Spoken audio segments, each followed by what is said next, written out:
Hola, muy buenos días. Bienvenidos a EPG Parshala de Español. Estamos en el paper 9, que se titula Literatura Medieval. Me llamo doctora Alka Jaspal e imparto clases de literatura española medieval en la Universidad Nehru de Nueva Delhi. En este módulo hablaremos de la famosa obra El Sendebar.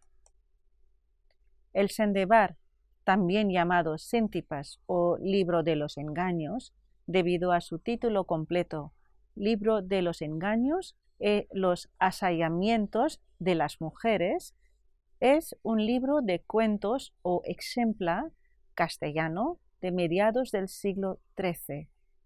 Recoge una colección de cuentos árabes que a su vez proceden de la tradición cuentística persa o hindú. La traducción fue terminada en el año 1253 por iniciativa de don Fadrique, el hermano de Alfonso X el Sabio, y fue titulada, como hemos dicho, el libro de los engaños y de los asallamientos de las mujeres. El objetivo fundamental de esta colección de cuentos era de ser ejemplificador, algo propio de aquella primeriza prosa medieval de ficción. Esta obra hace uso de ejemplos para defender códigos ideológicos y demostrar pautas de comportamiento que afectan tanto a los personajes dentro del libro como a los lectores. En cuanto a sus orígenes, hay 4 teorías diferentes. La primera es de Theodor Benfey, que defiende que estos cuentos proceden de literatura hindú y, en concreto, de los Jatakas, Panchatantra y el Hitopadesha. En el segundo lugar, Peri, otro crítico, defiende el origen persa.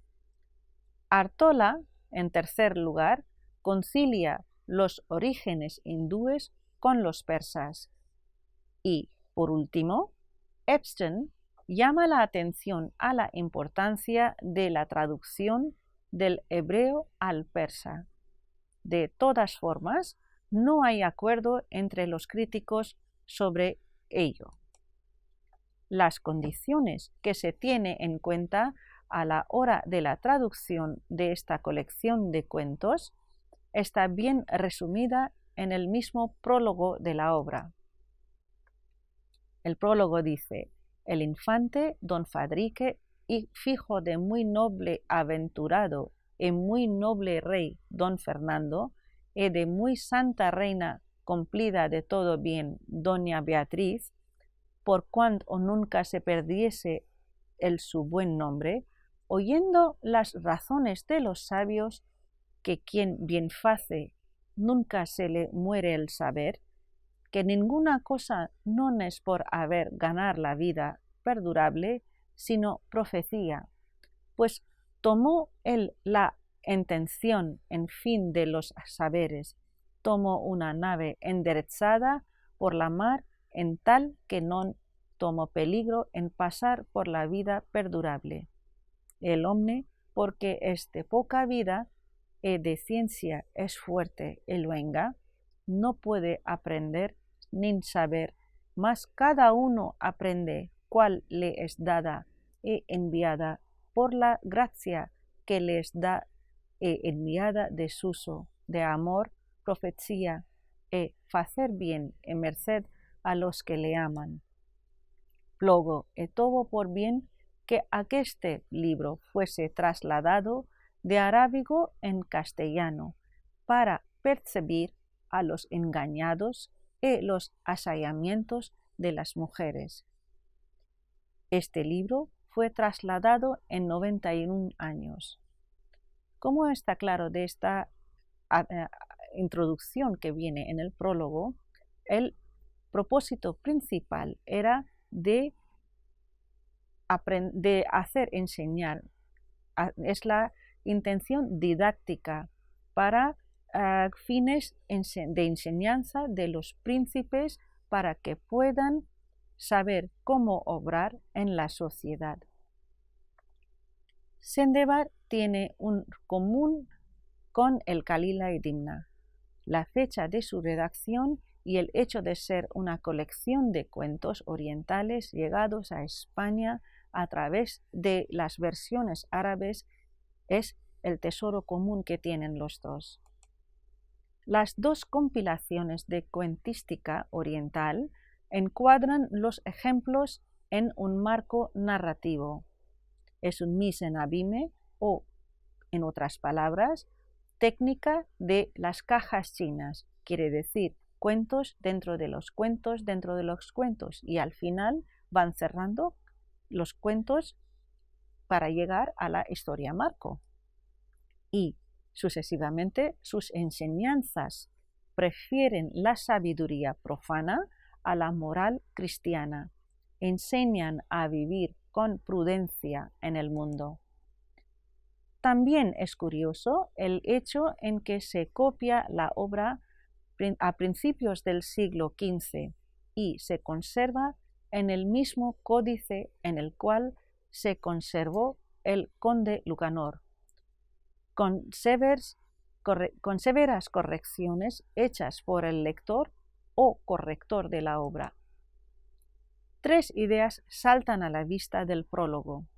Primera, el promotor de la traducción era el infante y se convierte en la imagen del receptor y funciona como vínculo entre la obra y la literatura cortesana. En segundo lugar, el concepto de la cortesía que defiende la obra supone el proceso de la formación. En tercer lugar, la materia del libro, la prevención contra los engaños de las mujeres, adquiriendo sentido a partir del momento en que se establece la función del saber. En el Sendebar, el pretexto narrativo que enmarcan los cuentos es la leyenda del hijo único de Alcos, el rey de Judea, que rehúsa los ofrecimientos amorosos de una de las mujeres del harén de su progenitor. Este rechazo provoca que la cortesana lo acuse falsamente de intentar violarla, en conexión con el motivo bien conocido de la madrastra malvada, que remite en última instancia a la leyenda bíblica del patriarca José y de la mujer de Potifar.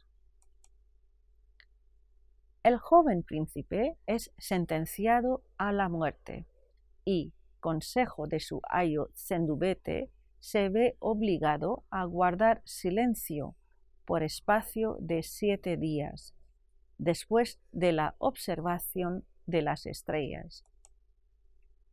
Sus valedores pueden contar cada uno 2 cuentos en defensa del joven, y estos narran cuentos que, en correspondencia con estos antecedentes, tienen carácter misógino.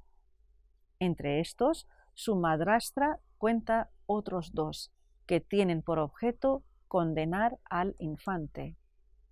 El desenlace, sentenciado por el rey, es la condena de su madrastra a morir en un caldero seco al fuego, mientras que el príncipe se salva. Gracias a los cuentos de los 7 privados, se evita que el rey ejecute a su hijo. Al igual que en las 1001 noches, Scheherazade se libra de la muerte con el mismo procedimiento. Se documentan varias versiones de esta obra en toda Europa y sus ejemplos se recogen en las Calas Coeli de Diego de Cañizares, que data del siglo XV, y también en otra obra titulada Libro de los 7 Sabios de Roma, del año 1530, y la otra obra titulada Historia del Príncipe Erasto, del año 1575. Tanto Lacarra como Cantor y Rivas, críticos de mucho renombre, concuerdan con la idea de que en la estructura literal del Sendebar se refleja una estructura mítica que describe el ritual iniciático, así que la obra didáctica Sendebar, que es considerada tradicionalmente como una colección de exempla con una evidente tendencia misógina, es, además, bajo una lectura simbólica, un tratado sobre el renacimiento del espíritu y el ritual que se atraviesa para poder ser iniciado en los misterios mayores. Desde la primera lectura literal es evidente que el Sendebar gira en torno a la imagen de la mujer, su astucia, ingenio, seducción y sabiduría. Muchos ejemplos, incluso algunos de los que relata la madrastra, mostrarán la capacidad femenina para desplegar falsas apariencias, transformar la realidad y atrapar a los ingenuos personajes dentro de una falsedad aceptada como verdadera. Por ello, es fácil concluir que la finalidad didáctica del Sendebar es advertir sobre los engaños de los que son capaces las mujeres, brindar los elementos necesarios para poder distinguir sus artes e invitar al lector para que busque la verdad detrás de las apariencias. Como dice en la obra, «Plogo e tobo por bien que aqueste libro fuese trasladado de arábigo en castellano para apercibir a los engañados en los asallamientos de las mujeres». Pero además se nos advierte constantemente sobre la imposibilidad de llegar al conocimiento completo de sus artes. Sigue en la obra unas líneas muy importantes y dice: «Y yo, Señor, no te di este ejemplo, sino porque sepas que el engaño de las mujeres, que son muy fuertes sus artes, y son muchos, que no dan cabo ni fin». Quiere decir, no tienen ni principio ni fin su arte. La advertencia sobre lo vano de este intento es incluso puesta en boca de una mujer dentro del cuento 18.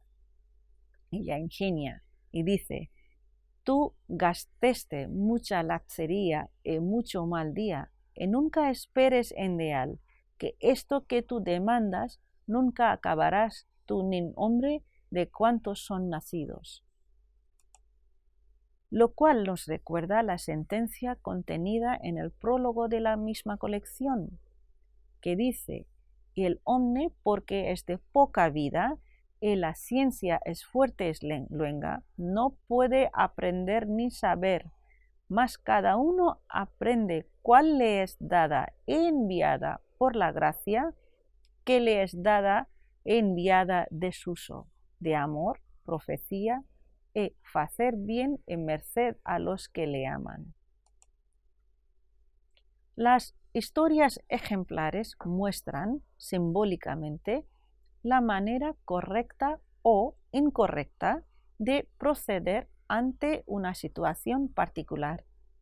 Para lograr su objetivo, exponen las consecuencias que sufre un personaje, el cual será representante simbólico de aquel a quien se desea instruir. El ejemplo se convierte de esta forma en una alegoría que ilustra un dilema particular. Por ello, las sentencias que generalmente anteceden a los ejemplos dictarán los siguientes preceptos: «Si actúas de tal o cual forma, te sucederá tal o cual cosa, al igual que a determinado personaje. Las historias, debido a su naturaleza ejemplar, se transforman en oráculos que muestran lo que acontecería si se obrara de tal o cual manera. Así es como los ejemplos realmente invitan a la contemplación de las consecuencias y su adecuada asimilación depende de la capacidad y la naturaleza de quien los escucha. Entonces, si los ejemplos agrupados en el Sendebar pretenden mostrar cómo se ingenian los engaños femeninos que modifican la realidad y, desde luego, revelar las circunstancias y los riesgos que se pueden enfrentar al tomar tal o cual camino, la única manera de comprenderlos será mediante un esfuerzo particular. Este sentido esotérico también se encuentra implícito en la tradición didáctica en la cual se origina Sendebar, ya sea en la tradición de donde proviene su traducción, como en la de su origen. Hay que tener en cuenta la finalidad didáctica que motivaba la narración de historias para ambas culturas, árabe e hindú, lo cual permitirá el conocimiento del sentido profundo que encierra el Sendebar. Hay que recordar también el sentido didáctico que se le dio a los cuentos dentro de los círculos sufís, donde es costumbre que los estudiantes se impregnen en los cuentos prescritos para su estudio, de modo que su dimensión interna puede ser abierta por el maestro a medida que el candidato es juzgado maduro para las experiencias que ellos ofrecen. Ahora nos remontamos al sentido didáctico según la cultura hindú, dado su probable origen primitivo, especialmente en los relatos que tratan sobre el mismo tema que la colección del Sendebar, el cual es el poder que poseen las artes femeninas para atrapar mediante la falsa apariencia. El objetivo del pensamiento indio ha sido siempre conocer el secreto del atrapamiento y, de ser posible, abrirse paso a una realidad exterior que subyace en las circunvoluciones que envuelven nuestro ser consciente. La mitología hindú trata el enigma del arte femenino que atrapa la conciencia, o sea, el maya, precisamente mediante manuscritos pictóricos que permiten a la inteligencia común aprender las implicaciones filosóficas del enigma. El trama argumental es novedoso y permite todo tipo de interpretaciones. Es el análisis de las relaciones cortesanas, como el engaño del marco inicial es detenido por el consejo de la disputa ejemplar y superado definitivamente por el saber que se exhibe en el marco final. Presentamos como aproximación básica una selección de cuentos que se extraen de la Biblioteca Virtual de Miguel de Cervantes. El primer cuento se titula Avis, quiere decir ave. En este presenta a la obra un ejemplo de hombre e de la mujer e del papagayo e de su moza. Y sigue el cuento diciendo: Señor, oí decir que un hombre que era celoso de su mujer compró un papagayo y metiólo en una jaula y púsolo en su casa. Mandóle que le diciese todo cuanto viese facer a su mujer y que no le encubriese en de nada. Y después fue su vía a recabar su mandato y entró su amigo de ella en su casa do estaba. Y el papagayo vio cuánto ellos hicieron.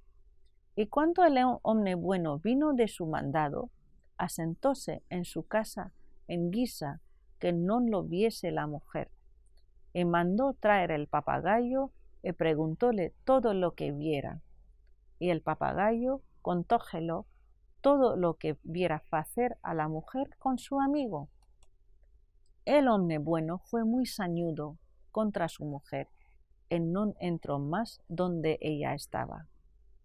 Y la mujer cuidó verdaderamente que la moza la descubriera y llamóla entonces y dijo: ¿Tú dijiste a mi marido todo lo que yo hice?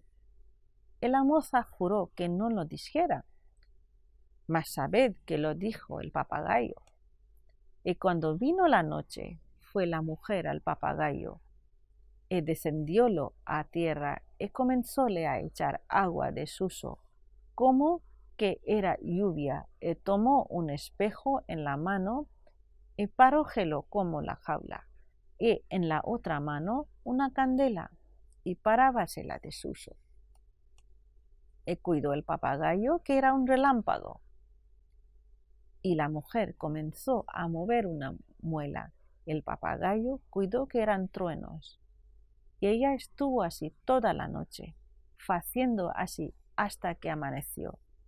Y después que fue la mañana, vino el marido y preguntó al papagayo: ¿Viste esta noche alguna cosa? El papagayo dijo: No pude ver ninguna cosa con la gran lluvia y truenos y relámpagos que esta noche hizo. Y el hombre dijo: En cuanto me has dicho es verdad, de mi mujer así como esto, no una cosa más mentrosa que tú, en mandarte a matar. Envió por su mujer y perdonóla, y hicieron paz. Y yo, Señor, no te di este ejemplo, sino porque sepas el engaño de las mujeres, que son muy fuertes sus artes, y son muchos que no dan cabo ni fin. Y mandó el rey que no matasen a su hijo. Como se habrán dado cuenta, al narrar esta historia, tiene sus orígenes en la obra famosa que conocemos en la India como Shuk-Saptati, en la que también el papagayo cuenta historias al hombre o a la mujer, pero aquí el cuento aparece un poco más adaptado, en la que el papagayo hace como informador de las acciones de la mujer a su marido. La primera noche, desde luego, cuenta lo auténtico, lo que ha ocurrido con su amante, pero el siguiente día la mujer se da cuenta del comportamiento un poco extraño de su marido. Entonces pregunta a su criada que si ella había informado al dueño, y como dijo que no, la mujer se da cuenta que fue el papagayo. Entonces monta toda la historia de relámpagos, lluvia y truenos para confundir al pájaro, y es precisamente lo que cuenta al dueño, con lo cual el dueño queda completamente engañado, mata al pájaro y perdona a su mujer. El siguiente cuento es el número 12, que es el canis. Es el ejemplo del quinto privado y del perro, de la culebra y del niño. Traducido o adaptado, también tiene una referencia directa a la historia última del quinto tantra que aparece en el Panchtantra. Sigue el cuento así.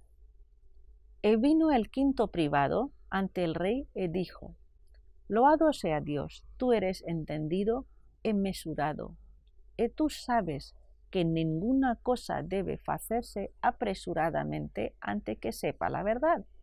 Y si lo hiciere, fará locura, y cuando lo quisiere enmendar, no podrá. Y acontecerle así como a un dueño de un perro una vez. Y dijo el rey: ¿Cómo fue eso? Y él dijo: Señor, oí decir que un hombre que era criado de un rey, y aquel hombre había un perro de caza muy bueno y mucho entendido, y nunca le mandaba hacer cosa que la non ficiese. Y vino un día que su mujer fue ver sus parientes, y fue con ella toda su campaña, y dijo ella a su marido: «Sé con tu fijo que yace durmiendo en la cama, que non tardaré allá, que luego seré aquí». El hombre asentóse cabo su fijo. Él siguiendo allí, llegó un hombre de casa del rey que le mandaba llamar a gran priesa. El hombre bueno dijo al perro: «Guarda bien este niño, y no te partas de él hasta que yo venga». Tomamos un parón aquí para entender lo que ha ocurrido. El privado del rey le dice que una vez había un hombre que tenía un perro de caza muy bueno y muy entendido. Un día, la mujer de este hombre tenía que visitar a sus parientes y fue con todas sus criadas. Y dijo a su marido que estuviese con el hijo que estaba durmiendo en la cama. El hombre estuvo allí con su hijo, pero al cabo de un rato recibió un mandato del rey que él quería verlo. Entonces este hombre dijo a su perro que guardaba bien a su hijo y se fue. Y el hombre cerró su puerta y fuese para el rey. El perro, yaciendo cerca del niño, vino a él una culebra muy grande y quisólo matar por el olor de la leche de la madre. Y cuando la vio el perro, dio salto en ella y despedazóla toda. El hombre tornó a Ina por amor de su fijo que dejaba solo. Y cuando abrió la puerta, abriéndola, salió el perro a halagarse al Señor por lo que había hecho, y traía la boca y los pechos sangrientos. Y cuando lo vio tal, cuidóse que había matado su hijo, y metió mano a una espada, y dio un gran golpe al perro, y matólo. El hombre, cuando llega a casa, se da cuenta de un hecho muy importante. En su ausencia, cuando el perro estaba guardando al niño, le había acercado una serpiente por el olor de la leche de madre que todavía amamantaba. Entonces el perro lo mata. Al volver el hombre a casa, ya va muy alegre a su dueño para decir lo que había hecho, para comunicarle. Pero él no se da cuenta, piensa que el perro ha matado a su hijo. Coge una espada y mata a su perro. Sigue el cuento. Y fue más adelante a la cama y falló su fijo durmiendo, y la culebra despedazada a sus pies. Y cuando esto vio, dio palmadas en su rostro y rompióselo, y no pudo él facer, y tomóse por malandante que lo había errado. Aquí dice que cuando va a la cama de su hijo, encuentra al hijo plácidamente durmiendo y la serpiente muerta y despedazada. Entonces se da cuenta de su error y estaba muy triste. Sigue el cuento. El Señor no te contesta a tal en tus fechos que después no te podrás arrepentir. No mates tu hijo, que los engaños de las mujeres no dan cabo ni fin. Aquí, al final del cuento, aparece la moraleja del privado y en la boca del privado de todo el cuento, que una vez hecho una cosa, si es errónea, no puedes deshacerla, porque los engaños de las mujeres no tienen principio ni el fin. Esperamos que estos fragmentos les hayan aclarado las ideas que hemos elaborado en este módulo. Muchas gracias.